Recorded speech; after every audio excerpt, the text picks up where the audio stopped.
Oi, gente, prontos para mais uma ministração? Hoje eu quero falar um pouquinho da passagem que fala de Paulo e Silas na prisão. Paulo, antes Saulo, e quando era Saulo, era um perseguidor, era um judeu, um sacerdote, um homem de grande conhecimento e de uma posição, elevada dentro do templo, mas que matava cristãos, perseguia cristãos, não aceitava a palavra do Senhor, até foi testemunha e coautor da morte de Estevão, mataram Estevão a pedradas. E na passagem que fala que Deus o cegou e ele ficou cego por 3 dias, e Deus manda que Ananias vá até ele e diz o endereço e que ele está lá orando. E Ananias até argumenta com Deus. Eu ouvi falar que esse homem mata judeu, ou mata cristão. Como que Ananias disse assim, Deus, tu quer que eu vá lá? Ore por esse homem, para ele ser curado, para ele voltar a matar cristãos. Mas Deus vai e diz, ele é para mim um vaso escolhido, um vaso de honra. Mas Deus complementa, ele vai padecer pelo meu nome. Então, Paulo, quando ele aceita Jesus, a primeira coisa que acontece, muda-se o nome. Não é mais Saulo, é Paulo. Porque quando você aceita Cristo, ele muda a tua identidade. Ele muda a tua identidade de escravo do pecado para servo de Deus. Ele muda teu posicionamento. Mas as consequências do que você fez vão ter que ser resolvidas também, lógico, né? Não é porque você aceitou a Cristo, você é uma nova criatura, que, claro, Deus perdoa os teus pecados e Ele não vai te lembrar. Quem lembra teus pecados é o diabo, Deus não. Deus esquece. Mas tudo que você cometeu, ou com pessoas, você vai ter que ir ter o conserto de tudo aquilo, porque você está com Cristo, tudo se faz novo. Então, Paulo viveu uma vida de prisões, de perseguições, e ele sabia isso, não tirou a alegria de Paulo em nenhum momento. Pelo contrário, o amor de Paulo por Cristo era grandioso. E Paulo não foi um discípulo de Cristo, mas foi aquele que mais escreveu no Novo Testamento. Então, e era um homem culto. Então, ele em várias prisões que ele teve, ele escrevia às igrejas da Ásia, e ele escrevia aos seus amigos, aos outros cristãos e tal, e ele ia dando ordenanças, ele orientando, até que chegou o dia que ele foi decapitado, mas ele já tinha realizado todo o seu trabalho aqui na terra. E essa passagem aqui, que está no capítulo 16 de Atos, ele vai falar da prisão de Paulo e Silas. Eu vou ler alguns trechos. Versículo 16 até o 18. Fala, certo dia, indo nós para o lugar de oração, encontramos uma escrava que tinha um espírito pelo qual predizia o futuro. Ela ganhava muito dinheiro para os seus senhores com adivinhações. Essa moça seguia a Paulo e a nós, gritando, estes homens são servos de Deus Altíssimo e lhes anuncia o caminho da salvação. Ela continuou fazendo isso por muitos dias. Finalmente, Paulo ficou indignado, voltou-se e disse ao Espírito, em nome de Jesus Cristo, eu lhe ordeno que saia dela. No mesmo instante, o Espírito saiu. No verso 22 e 23, a multidão ajuntou-se contra Paulo e Silas e os magistrados ordenaram que se lhes tirassem as roupas e fossem açoitados. Depois de serem severamente açoitados, foram lançados na prisão. Verso 25 ao 27. Por volta de meia-noite, Paulo e Silas estavam orando e cantando hinos a Deus. Os outros presos os ouviam. De repente, houve um terremoto tão violento que os alicerces da prisão foram abalados. Imediatamente, todas as portas se abriram e as correntes de todos se soltaram. O carcereiro acordou e, vendo abertas as portas da prisão, desembanhou sua espada para se matar, porque pensava que os presos tivessem fugido. E no verso 29 e o verso 31. O carcereiro perguntou: Senhores, que devo fazer para ser salvo? E eles responderam: Creia no Senhor Jesus e serão salvos você e os de sua casa. Que cenário é esse? Paulo e Silas estavam chegando numa cidade e lá uma mulher com espírito de adivinhação, endemoniada, ela começou a andar atrás deles, andar e ficava anunciando por onde passava. Eles são servos do Senhor Jesus, eles anunciam salvação. E isso foram dias, ela acompanhando e falando isso. Por quê? De repente, porque o diabo queria, através dela, que eles, como os cristãos eram muito perseguidos, que eles fossem pegos e fossem mortos. De repente, o inimigo queria saber, medir a fé dos dois, ou saber o posicionamento deles, qual seria a reação.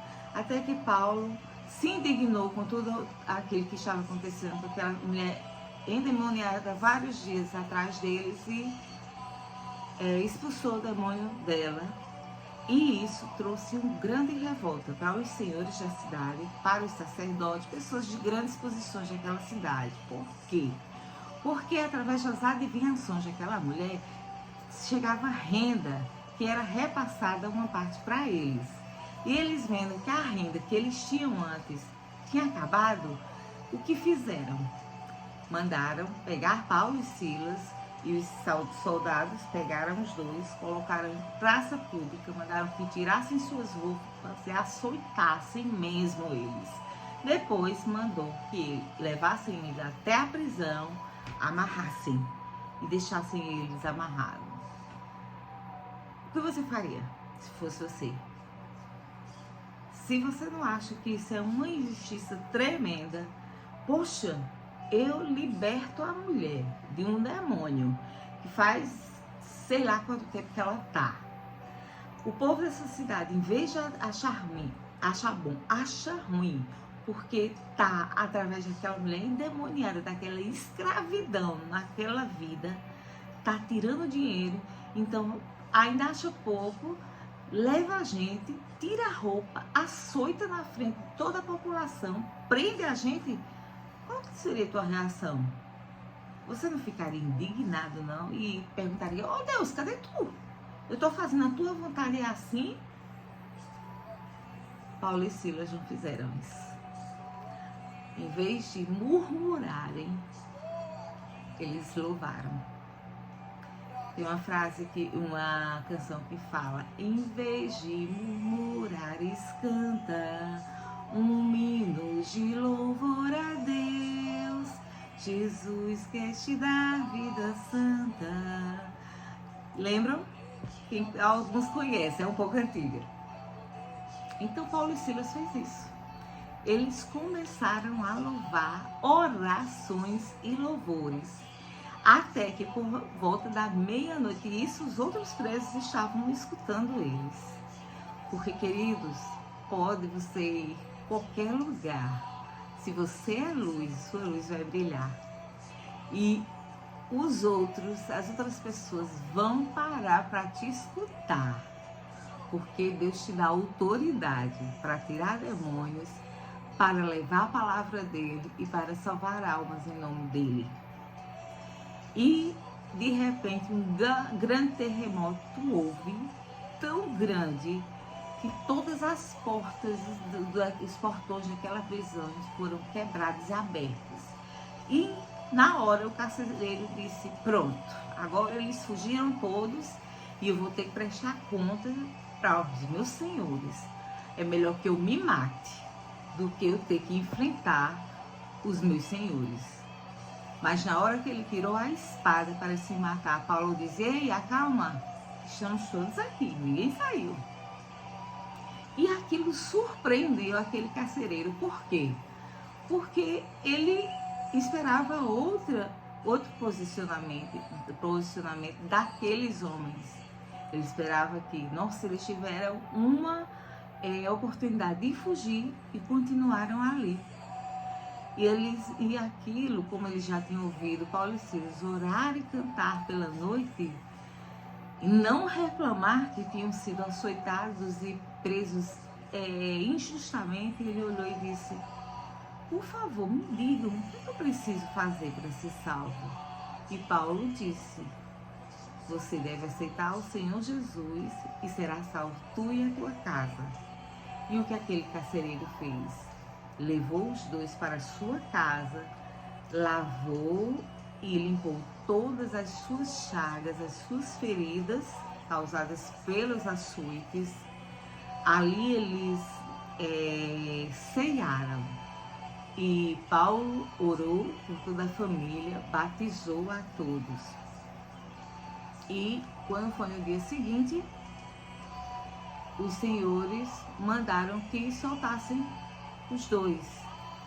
Aí Paulo mandou um recado para eles, pelos soldados: diga a eles que da mesma forma que eles botaram a gente aqui injustamente, eu vou sair daqui, mas vou sair de cabeça erguida. Então que eles venham para tirar a gente, porque nós não fizemos nada de mal, pelo contrário, nós libertamos uma alma. E assim foi feito, porque Deus não te deixa envergonhado, não. Deus te dá honra perante as pessoas, nas tuas provações, na tua humilhação, naqueles que te perseguem. Deus te honra, porque Ele está vendo o que tu estás fazendo, o testemunho que tu estás dando, e Ele vai te honrar quando tu glorificas o nome dEle. E que lindo posicionamento de Paulo e Silas, né? Poderiam ter murmurado e poderiam até ter desistido de seguir a Cristo, mas pela fé e pela firmeza que eles tiveram, Deus faz o sobrenatural acontecer com aquele terremoto, e eles ainda ganham almas para Deus. E é assim que deve ser a minha e a sua vida, uma vida de retidão. É fácil? Não. Eu não sei se eu teria esse mesmo posicionamento de Paulo na prisão, depois de tudo aquilo. Eu não sei, sinceramente. Porque a gente fala muito, é muito bonito dizer que a gente segue a Cristo, que vai fazer tudo pelo Senhor. Mas quando o bicho realmente pega, assim, bem no popular, quando nós somos muito perseguidos, é aí que Deus vai testar a nossa fé e nosso amor por Ele. Então, que não seja você aquele que vai murmurar ou desistir por conta das provações, porque haverá recompensa e vai valer muito a pena. Assim como a gente precisa continuar insistindo e orando por nossa nação. Amém? Vamos orar? Senhor Jesus, nesta manhã nós te pedimos. Primeiro te agradecemos pela palavra sublime. Mais uma, Senhor, em que tu és fiel com aquele que é fiel contigo. E tu responde a orações e adoração, Senhor. Obrigada, Pai, porque estamos aprendendo de ti, na tua palavra, de diversas formas, em várias passagens, que tu continuas sendo fiel e sempre será para todo sempre.